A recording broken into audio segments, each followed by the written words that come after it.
नमस्कार साथियों, मेरा नाम है आर के सिंह। संस्कृति आईएएस के प्लेसेस इन न्यूज़ प्रोग्राम में आप सभी का स्वागत है। जैसा कि आप सभी जानते हैं कि हम अपने इस प्रोग्राम में चर्चा में रहने वाले स्थानों के बारे में मानचित्र के माध्यम से उन पर बात करते हैं। इसी क्रम में आज हम चर्चा करने वाले हैं जिस प्लेस की, वो है सेंट्रल एशिया का देश किर्गिस्तान, यानी मध्य एशिया का स्विट्जरलैंड कहलाने वाले इस देश की चर्चा आज हम करेंगे, क्योंकि ये आजकल खासे सुर्खियों में बना हुआ है। बात करें कि आखिर ये आजकल चर्चा में क्यों है, तो 2-3 दिन पहले यहाँ के स्थानीय निवासी और बाहर से आकर पढ़ने वाले जो प्रवासी छात्र हैं उनके बीच में झड़पें हुई, जिसके बाद से इस घटना को सोशल मीडिया पे डाला गया, जिसके बाद से वहाँ पर तनाव की स्थिति बनी हुई है।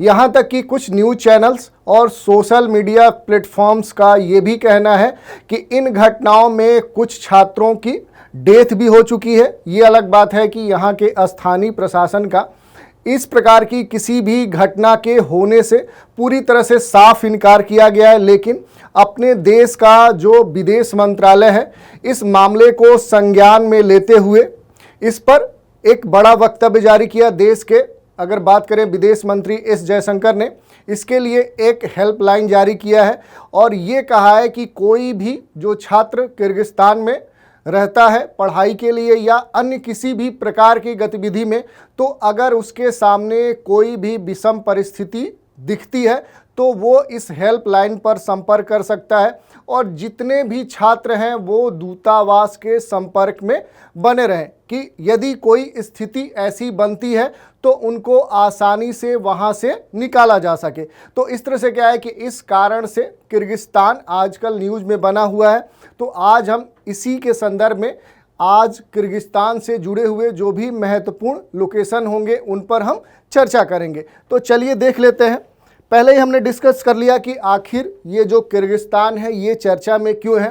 तो अगर संक्षिप्त में बात करें तो किर्गिस्तान में विश्व के अलग अलग देशों से, खास करके पाकिस्तान, बांग्लादेश और इसके अलावा भारत के साथ साथ क्या है कि इजिप्ट से बहुत सारे छात्र मेडिकल की पढ़ाई करने के लिए किर्गिस्तान में जाते हैं। और इसमें भी मूल रूप से अगर बात करें तो किर्गिस्तान का जो राजधानी है बिश्केक, वहाँ पर बड़ी संख्या में इन देशों से वहाँ पर छात्र पढ़ाई करने के लिए जाते हैं। और अगर एक आंकड़े की माने तो बिश्केक शहर में इस समय भारत के लगभग 7,000 स्टूडेंट प्रेजेंट हैं।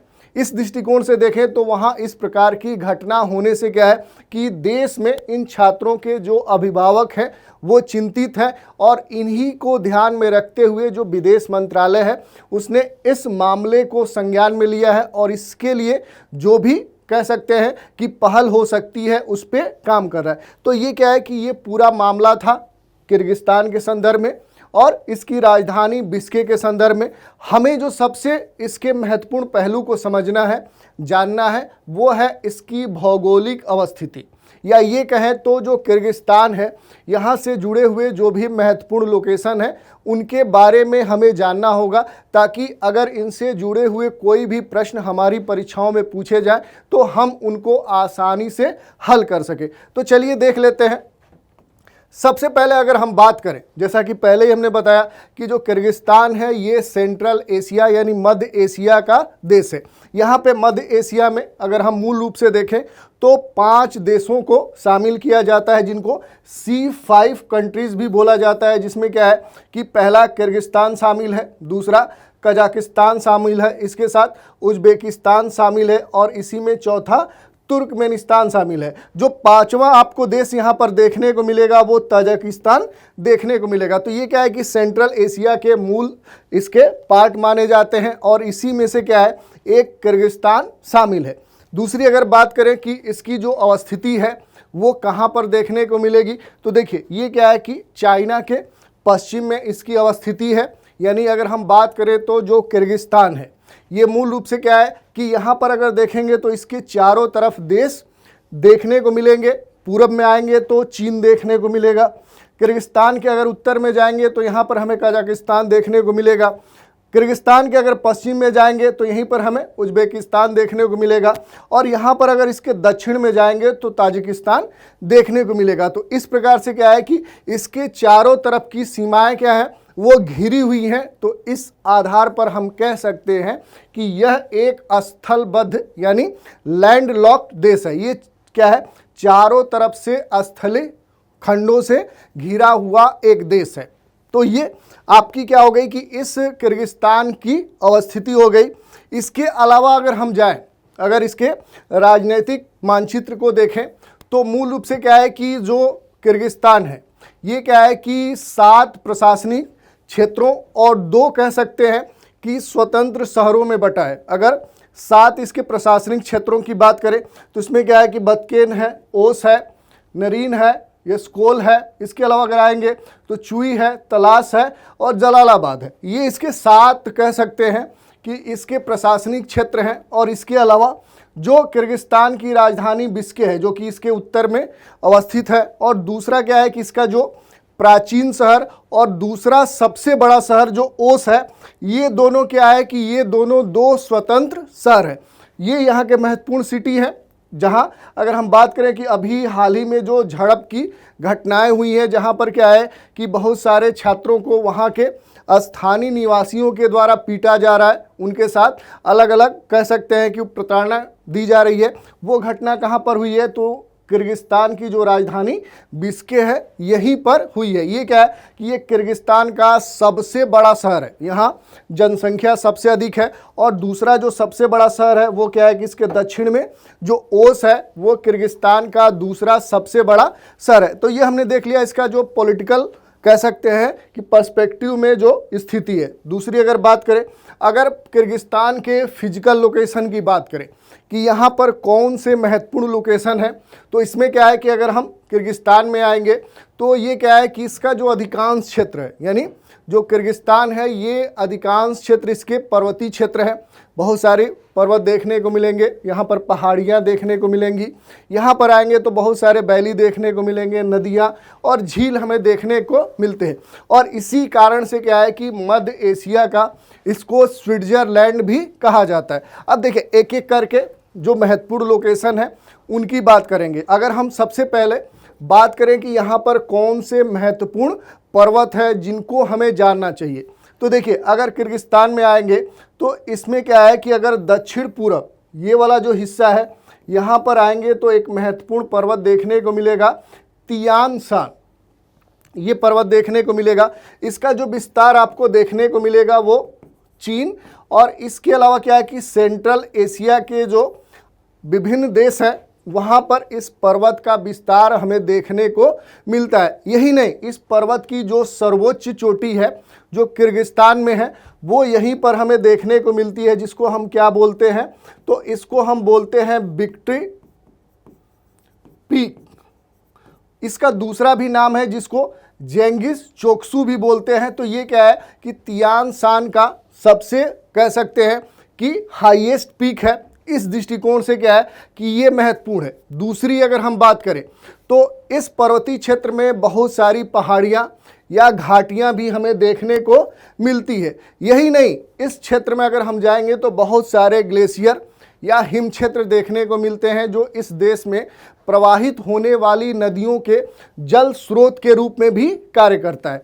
और अगर इसी क्षेत्र में अगर इस पर्वत के हम पश्चिम की तरफ जा रहे हैं तो यहाँ पर क्या है कि बहुत सारे पर्वत हमें देखने को मिलते हैं, जैसे यहाँ पर तलास माउंटेन, चटकल माउंटेन और फिर क्या है कि फरगाना रेंज हमें देखने को मिलते हैं। तो ये क्या है कि हमने देख लिया कि यहाँ पर जो तियान शान पर्वत है उसकी विशेषता, तो ये लोकेशन आपके लिए महत्वपूर्ण है। अब देखिए इसके अलावा 2-3 और लोकेशन आपको जानने हैं। जैसे अगर यहीं पर हम जाएं, अगर जैसे हम तियान शान के पश्चिम में जाएंगे, कहाँ पर, तो इस पर्वत श्रेणी के अगर पश्चिम में जाएंगे तो यहीं पर क्या है कि एक वैली हमें देखने को मिलेगी जिसको हम क्या बोलते हैं, तो इसको हम फरगाना वैली बोलते हैं। ये घाटी है।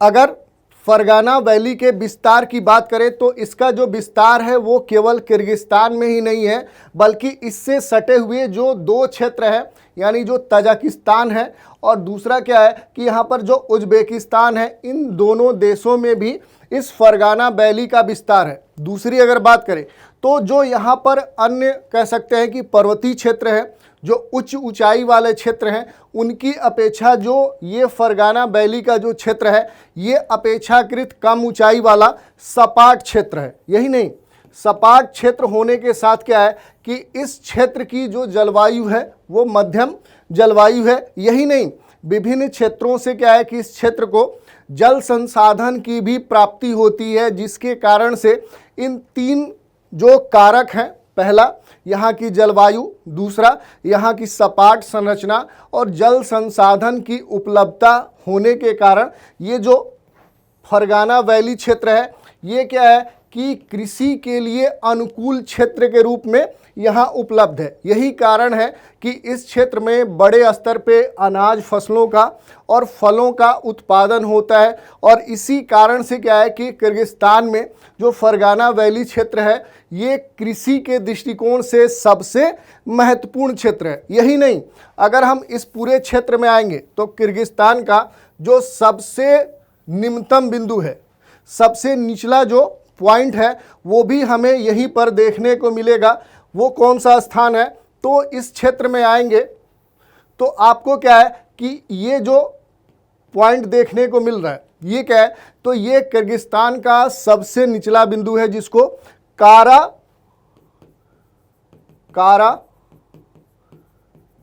दरिया बोलते हैं। ये क्या है कि फरगाना वैली क्षेत्र में ही क्या है कि आपको यहाँ का सबसे निम्नतम सबसे निचला बिंदु देखने को मिलेगा। तो ये हमने दो लोकेशन देख लिया, पहला तियान सान जो यहाँ पर माउंटेन है और दूसरा क्या है कि जो फरगाना वैली है, ये दो हमने देख लिया। अब यहाँ एक और महत्वपूर्ण बात देखने वाली है, अगर इस क्षेत्र में आएंगे तो यहाँ पर क्या है कि एक और वैली आपको देखने को मिलेगी। वो कहाँ पर देखने को मिलेगी, तो यहीं पर अलाया वैली देखने को मिलेगी। कौन सा, तो अलाया वैली देखने को मिलेगी।